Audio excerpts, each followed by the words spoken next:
안녕하십니까. 한남 5구역 사업시행인가 총회전 추정분담금 산정 용역을 수행한 하나감정평가법인의 김철환 평가사입니다. 한남 5구역의 추정분담금 관련해서 오해와 진실에 대한 부분을 설명드리도록 하겠습니다. 추정분담금이 무엇인가 하는 질문이 있습니다. 추정분담금이라고 하는 것은 재개발 사업을 추진하는 과정에서 조합원 등으로부터 정비사업비에 대한 동의를 받아야 하는 경우에 종전자산 금액, 공사비 등 사업비, 분양 수입 등을 가정하여 추정한 조합원 분담금을 말합니다. 서울시의 경우에는 추정분담금 심의를 3단계에 걸쳐서 시행하도록 하고 있습니다.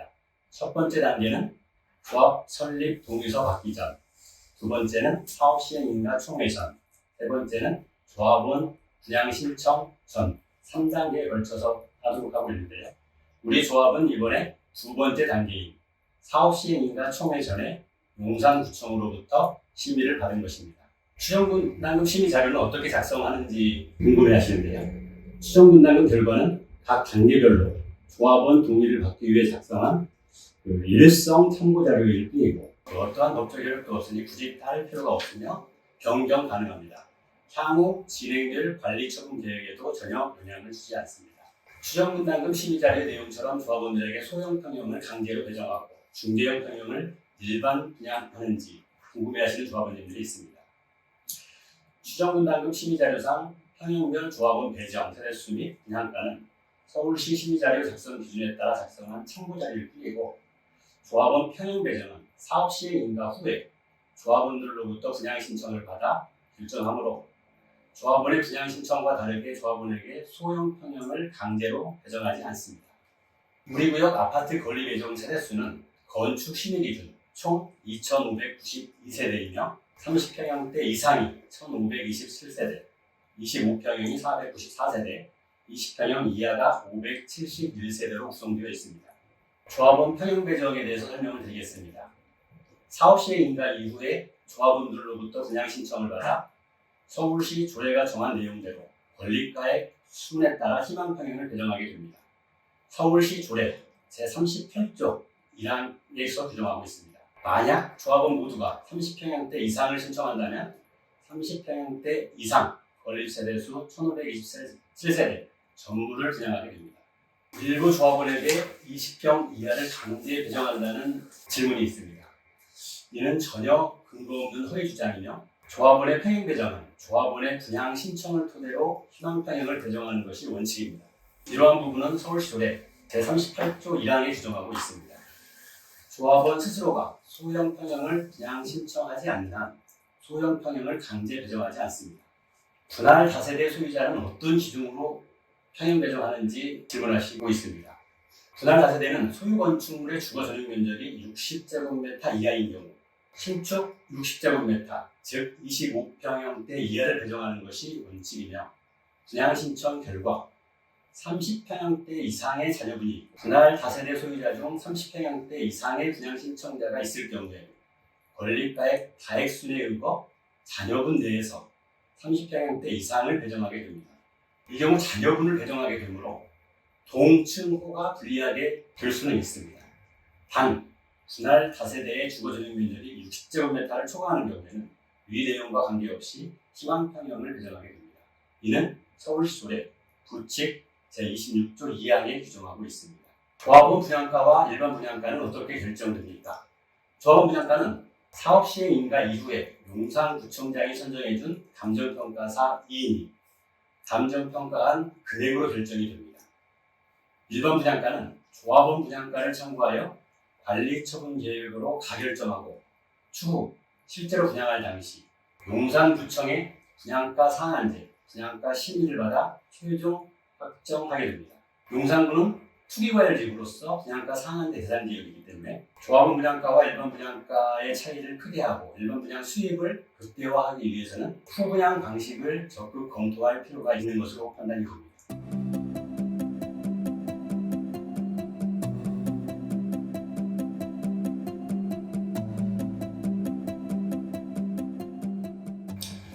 안녕하십니까. 정비사업 전문 관리역을 맡고 있는 파크앤시티의 이동규 대표입니다. 저번 유튜브 동영상 촬영 때 찾아뵙고 다시 한번 인사드릴 수 있게 되어서 너무나 영광입니다. 오늘 저는 조합원님들이 궁금해하시는 사업시행 인가와 정비사업비에 대해서 설명드리고자 합니다. 조합원님들이 궁금하시는 사업시행 인가는 무엇인가에 대해서 답변을 드리겠습니다. 개인이 집을 지을 때 받는 건축 허가와 비슷한 개념입니다. 재개발 사업에서는 사업시행 인가를 받았다고 해서 바로 집을 지을 수는 없으며 다음 단계인 조합원 분양 신청, 관리처분 계획 인가, 이주, 철거, 착공 등의 절차를 이행하기 위해 반드시 선행되어야 할 사항입니다. 사업시행 인가를 받으려면 어떻게 해야 하는가에 대한 답변을 드리겠습니다. 도시및주거환경정비법 제45조 제4항에 따라 사업시행 계획서를 작성하여 조합총회에서 전체 조합원 과반수 50% 초과의 동의를 받아야 합니다. 이 경우 사업시행 계획서에 포함된 정비사업비가 10% 이상 증가된 경우 전체 조합원의 3분의 2 이상의 찬성을 받아야 합니다. 정비사업비가 10% 이상 증가된 경우의 의미는 최초 조합 설립 인가 때 받았던 정비사업비에서 사업 시행을 준비하면서 늘어났던 정비사업비가 10% 이상 증가된 것을 의미합니다. 정비사업비는 무엇인가에 대해서 궁금하신 부분에 대해 답변드리겠습니다. 우리 구역 재개발 사업을 추진하는데 공사비와 모든 사업비를 통틀어서 투입될 모든 비용을 말합니다. 이는 추진위원회 2010년 당시부터 사업이 완료될 때까지, 청산될 때까지를 의미하며 그때까지 소요될 금액을 추정한 것입니다. 정비사업비 변경 규모가 왜 이렇게 큰지에 대해서 말씀드리겠습니다. 우리 구역 정비사업비는 2012년 조합설립 창립총회에서 의결받은 후 사업 지연으로 조합총회에서 변경 의결받은 적이 없었습니다. 그로부터 12년이 지난 이제서야 사업시행 인가 신청을 위해 변경하게 된 것입니다. 변경 주된 내용은 주차장 세대당 2대 확보 등을 위한 공사 면적이 대폭 증가됐습니다. 연면적 기준으로 약 24만 3,421제곱미터가 증가되었습니다. 건축 공사비도 증가되었습니다. 2012년 조합 창립총회 시 공사비 평당 330만 원으로 반영되었던 것이 사업 시행을 준비하면서 916만 원으로 약 2.8배가 증가되었습니다. 이러한 것들을 반영함에 따라 변경 규모가 커지게 된 것입니다. 정비사업비 변경을 10% 이내로 조정할 수 없는지에 대해서 답변드리겠습니다. 정비사업비 변경에 대하여 조합원 동의를 받기 위해서는 용산구청으로부터 추정분담금 심의를 받아야 합니다. 추정분담금 심의를 받은 대로 그 내용대로 동의를 받아야 합니다. 일부 조합원님들의 주장처럼 조합이 강제로 정비사업비 변경 비율을 10% 이내로 조정한다면 이는 조합원님들을 속이는 것일 뿐만 아니라 추정분담금 재심의를 통과할 수 없어 사업시행 인가 총회를 소집할 수 없게 됩니다.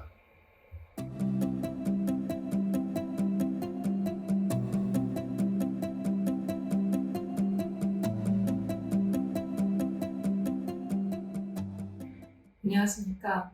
한남 5구역 건축 설계를 담당하는 사무종합건축사 사무소 이지원 프로입니다. 사업 시행 인가에 대한 조합원님들의 궁금하신 사항에 대하여 답변 드리고자 합니다. 사업 시행 인가에 대해 설명드리겠습니다. 사업 시행 인가는 재개발 사업 계획이 법규에 부합하고 주변 환경과 조화로운 계획 아닌지에 대한 행정기관의 허가를 받는 절차입니다. 사업 시행 인가는 조합원 분양 신청, 관리처분 계획 인가, 이주 및 철거, 착공 등 후속 절차 이행을 위한 필수 단계로 재개발 사업의 성패를 좌우하는 매우 중요한 단계입니다. 한강변을 6층으로 설계한 이유와 향후 계획 방향에 대해 설명드리겠습니다. 본 계획안은 역사문화 특화 경관지구가 해제되기 이전 건축심의를 득하여 한강 전면부 6층 높이 규제가 적용되었습니다. 건축심의안 계획에 맞춰 사업시행 계획 인가를 신청해야 하므로 사업시행 인가 이후에 6층 이하 층수 제한 해제 내용을 반영하여 검토할 예정입니다. 그러나 사업시행 인가 전 현 단계에서 한강변 층수 변경은 사업 지연 및 사업성 악화로 이어질 수 있어 명확한 이유를 가지고 충분한 합의를 거쳐 진행하여야 합니다. 사업 계획안을 변경하기 위해선 변경계획 수립, 공공건축가 자문, 재정비 촉진계획 변경, 교통영향 평가, 건축심의 등의 절차를 다시 거쳐야 하며 단순 절차 이행에만 3년 정도의 기간이 소요될 것으로 예상됩니다.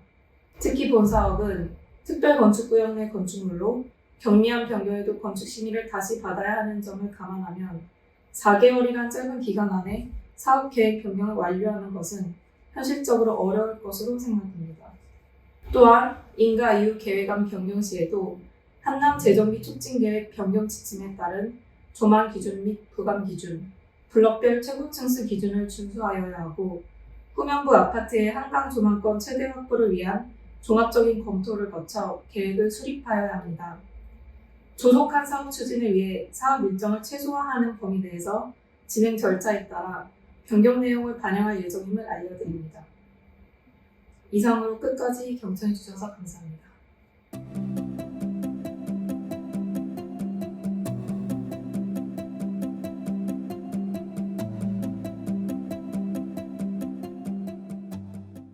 안녕하세요. 저는 독립 P&D 도시계획부 유명서 부사장입니다. 오늘은 조합원님들이 이제 촉진계획 변경 또 사업시행인가 변경 관련해서 궁금하다고 하는 부분이 있어서 그 부분에 대해서 도시계획 부분에 대해서 설명을 드리려고 합니다. 크게 이제 높이 부분이 있는 걸로 알고 있습니다. 첫 번째 최고 50층까지 됐던 계획이 조합에서 일방적으로 높이를 낮췄다라는 의견이 있으시고요. 하나는 역사문화 특화 경관지구 내에 이제 높이 부분을 추가로 완화할 수 있었는데 안 했다라는 얘기가 있고, 그 다음에 이제 평형에 관련된 경우로 12평, 14평을 그 조합원들한테 너무 작은 평형인데 이걸 많이 했다라는 의견이 있어서 이 부분에 대해서 제가 이제 중점적으로 설명을 드리겠습니다. 네, 첫 번째는 이제 말씀하셨던 게 한강 전면부의 높이가 35층에서 50층으로 결정돼 있던 거를 21년 12월에 촉진계획 변경하면서 이게 6에서 12층으로 촉진계획을 변경했는데 이거를 이제 숨겼다라고 하는 그 부분에 대해서 결론적으로 사실은 아닌다라는 거 먼저 말씀을 드리고요.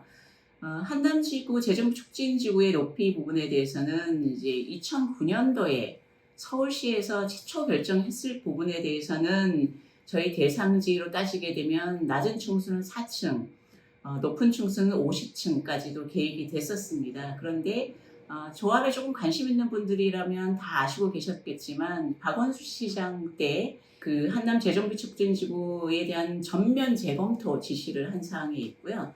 그 중에 이제 그런 것들을 가지고 서울시가 직접 2009년도에 결정했던 거를 바꿔서 2016년 9월에 재정비 촉진계획 변경 지침을 만들었습니다.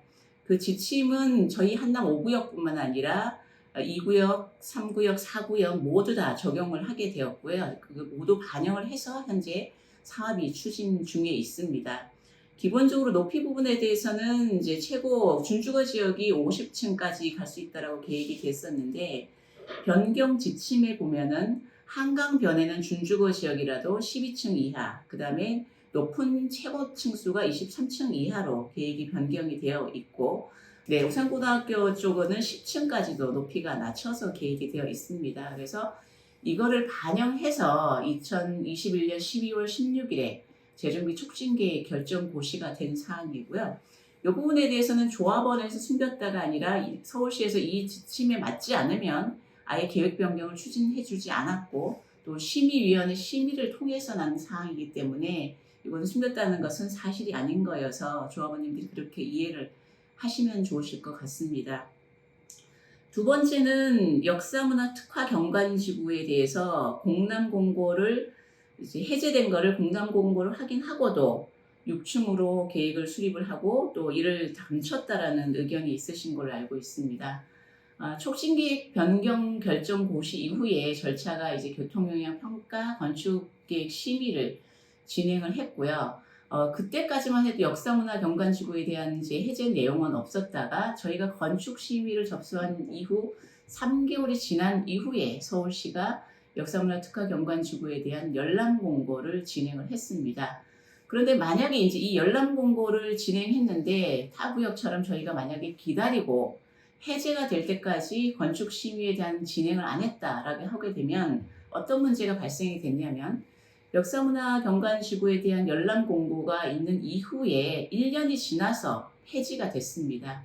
근데 만약에 건축 심의를 접수하고 3개월이나 지나서 그 기간 동안 저희가 관련 부서 협의를 진행했는데 이 부분에 대해서 스톱을 하고 만약에 폐지된 이후에 그 높이를 반영했다라고 하면 저희의 건축 심의 결과 내용이 1년 이상 지연이 되는 그런 문제가 발생이 되었을 것입니다. 아마 기다렸다고 하면 이건 조합원님들께서 오히려 이제 그냥 두면 안 되겠다라고 하는 판단을 내리셔서 당초에 조합에서는 이 공람 공고안이 서울시가 결정되면은 사실은 이게 고시가 되는 데까지 상당 부분 시간이 되고 정확한 예측을 하기는 어려운 상황이었습니다. 그렇기 때문에 그 이후에 건축심의 관련 협의라든지 또 저희가 촉진계획 경미한 변경이라든지 이런 거를 통해서 저희가 2024년 4월에 건축심의가 완료되었고요.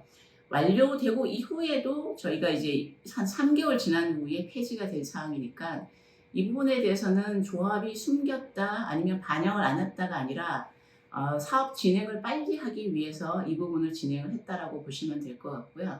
다만 그 당시에 노력했던 부분은 뭐냐면 역사문화경관지구는 4층 이하로 규제를 하고 있었는데 이 부분에 대한 높이 완화를 받아서 6층까지로 높이를 오히려 완화해서 진행을 한 상황입니다. 그럼에도 불구하고 조합원님들이 그 부분에 대해서 한강변에 있는 6층을 더 높이자라고 만약에 말씀하신다고 하면 나중에 사업이 이주라든지 이런 것들이 진행하신 이후에도 변경은 가능하실 수 있을 것이라고 봅니다만 다만 제가 우려하는 부분은 뭐냐면 이게 건축이라는 게 인동간격이라든지 여러 가지 규제로 배치가 되는데 만약에 한강 전면부가 6층에서 만약에 뭐 최도 10층, 12층까지 올라갈 수 있다고 합니다. 그런데 전면부가 올라가게 되면 바로 뒤에 한강을 조망하는 쪽은 또 낮아질 수도 있는 그런 문제가 있고 또 그동안에 진행해왔던 교통형 평가라든지 건축 심의를 다시 하셔야 되는 그런 문제가 있기 때문에 이게 상당한 시간이 또 소요가 될 것이라고 보고 있습니다. 일반적으로 재개발 사업에서는 빨리빨리 진행하는 것이 조합원들한테 부담이 제일 줄이는 그런 내용에 해당이 되기 때문에 제 생각에는 이제 그 현재 상황에서 빨리 사업을 진행하시는 것이 더 이득이 되지 않을까 이렇게 이제 생각을 하고 있습니다. 마지막으로 또 궁금해 하셨던 게 12평, 14평의 원룸 수준의 아파트를 너무 많이 포함시켰다라고 주장을 하시는 내용이 있습니다. 물론 평형계획에서 이제 서울시가 임대주택에 대한 기준이 있습니다. 임대주택은 기본적으로 전체 세대수의 15%를 확보를 해야 되고요. 이것은 세대수의 15%나 연면적의 10% 이상을 확보하도록 하는 규정이 있는데 면적으로 기준을 따게 하면 조합원들이 굉장히 손해가 오기 때문에 세대수 기준으로 일반적으로 합니다. 그러면 임대주택을 세대수 기준으로 했을 때 작은 걸 내놓을수록 조합에는 유리가 한 상황이고요. 그래서 그 당시에 40제곱미터 미만 12평짜리 하고 50제곱미터 14평짜리도 계획을 해서 조합원의 이제 분양분을 더 늘리는 노력을 했었고요. 그때 당시에 또 서울시가 현재도 이제 적용하고 있지만 임대주택 소셜 믹스를 진행을 하고 있습니다. 그래서 임대주택에 대한 평형이 계획이 되면 거기에 해당하는 분양 평형도 비슷한 세대로 만들도록 그렇게 결정을 했습니다. 그래서 저희가 그 작은 평형을 하게 되면 조합원들 일반 분양이 더 많이 늘어나기 때문에 작은 평형을 선택했고요. 그 다음에 거기에 대해서 임대주택이 되면 분양도 똑같은 평형을 해야 되기 때문에 분양도 되어서 지금 말씀하시는 12평, 14평의 절반 정도는 임대주택이고 절반만 분양세대입니다. 계략적으로 따지면 286세대 정도가 분양세대이고 제가 전체 세대수 대비로 따졌더니 11% 정도 되는 걸로 이제 나타났습니다. 그래서 만약에 우려하시는 대로 12평, 14평을 만약에 더 큰 걸로 만든다라고 하면 이제 물론 변경할 수는 있습니다. 서울시도 더 좋아할 수도 있는데 결국은 조합원들이 가져가고자 하는 평형에서 임대주택이 면적을 뺏어가는 그런 문제가 있기 때문에 크게 하는 것 자체는 조합한테 100% 마이너스다 이렇게 설명을 드릴 수가 있습니다. 그래서 제가 지금 아마 도시계획 쪽에서 아까 높이 관련해가지고 최고 50층까지 갔던 것을 종합집행부에서 줄였다라는 것은 사실이 아니다라는 말씀을 드렸고요. 그 다음에 역사문화 특화 경관지구에 대한 공람 공고를 확인하고도 이를 반영하지 않고 6층으로 계획했다라는 부분도 사실은 아니다라는 설명을 드렸고요. 그 다음에 임대주택 등을 포함한 소형 12평, 14평을 너무 많이 했다는 부분에 대해서는 오히려 임대주택은 작게 해야 조합이 유리했기 때문에 그렇게 진행됐다라고 설명을 드리겠습니다. 이것을 조합원님들이 이해가 되셨으면 좋겠습니다. 네, 이상으로 촉진계획 변경의 도시계획 부분에 대해서 궁금한 사항 설명드렸습니다. 조합원님들이 널리 이해하시고요. 빨리 이 사업이 진행되길 바라겠습니다. 감사합니다.